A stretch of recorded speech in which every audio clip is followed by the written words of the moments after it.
7-year deconditioning process that had already begun in 2016, around the time of my Saturn return. What's a Saturn return? When you turn about 27 to 29, Saturn is in the same place as it was when you were born. Now, why does that matter? Why should I care about the planet Saturn? Most of human history, Saturn was the planet that was on the edge of the known solar system. Until about the late 1800s, when Uranus was discovered, that's as far as people knew that the known universe went. So they considered Saturn like the planet of death, the end of the universe. So when you come about this time in your evolution process and your growing process as a human being, this planet reminds you that you're going to die and that death exists. So you have to make some certain choices about how you're going to move forward in life. Now, for a lot of people, this might look like things like marriage, having a child, recognizing debts that you might have from university or for studies. And all of these things come up around the time between 27 and 29. Okay, so it's around this time too that you sort of have a choice to go towards the path of spiritual evolution and deepening your soul, going through your dark night of the soul perhaps, going on your hero's journey or heroine's journey. You need to do that process to excavate what you don't need and what doesn't matter in order for the soul to evolve. Or are you going to go the path of more material acquisition, more degrees, more money, more power, more privilege, and end up feeling dissatisfied or not recognized? And what we're saying here is that at that point of the Saturn return is really where you have a choice to go towards the soul's evolution and kind of not worry about that other stuff, because that other stuff will sort of just fall into place through trust. It's not for everybody, you know, and most people don't choose that. And the Saturn return comes back again around 62, I think. So that's another time in life when people realize, oh, I have to become an elder, you know, and I have to either make the choice of acquiring more material possessions again to get ready for death, or really going into my soul and trying to understand, am I ready for death in a spiritual sense? Did I contribute what I needed to contribute?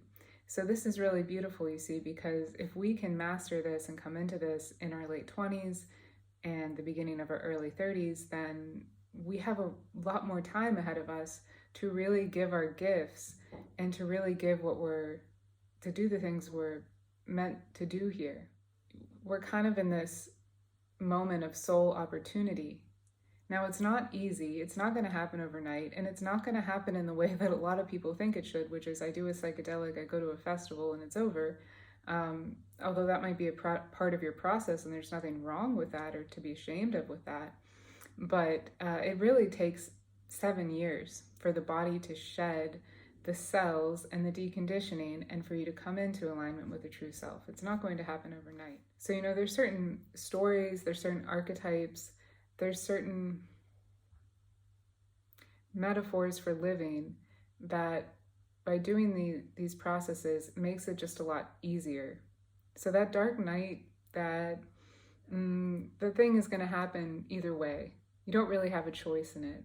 The choice is, do I want to go forward with a spiritual process, or do I want just more money, power, acquisition of things like everybody else around me and really end up not happy? Now, I'm not saying that you can't have money, power, material things. Actually, those things are really quite good. And in another one of my videos, I said most of us probably want more of that, need more of that because of the current political, the current Kali Yuga that we're in or whatever, where it seems that very, very few people have those things. I'm not saying that at all. And actually, I'm very in support of empowering spiritual leaders or people, avant-garde leaders. If you're someone who's thinking outside the box, we're here to empower you and here for you to have material abundance and security that you need and deserve. Yes, but this is different. This is the choice point. This is which way do I want to go when I'm between 27 and 33.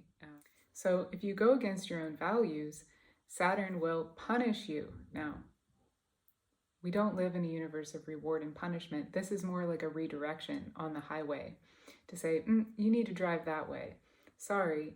And if you drive the other way, like, that's fine, but you're not going to get in alignment with the highest truth that you could possibly have. So it's very effective, and you can take it all the way, to know your limit, which is really kind of beautiful and fun, maybe a bit dangerous. But, anything is possible after that. Yeah, so it's really about coming back to, what do you value? What is really important to you? And I think the people that take these kind of systems really seriously know that, and they have life experience that has aligned them to that. Even if we're not old, we've seen things. We've had experiences that tell us, this is what really matters about being here and being alive, and what it really means to be a human and to really love. I'm not just talking about intimate love in a relationship, but to really love. And if you can tune into that in yourself, then you're probably ready for this path. And if you can also recall a time where you really knew what you were doing and you just did it and it felt really good, like, you're probably ready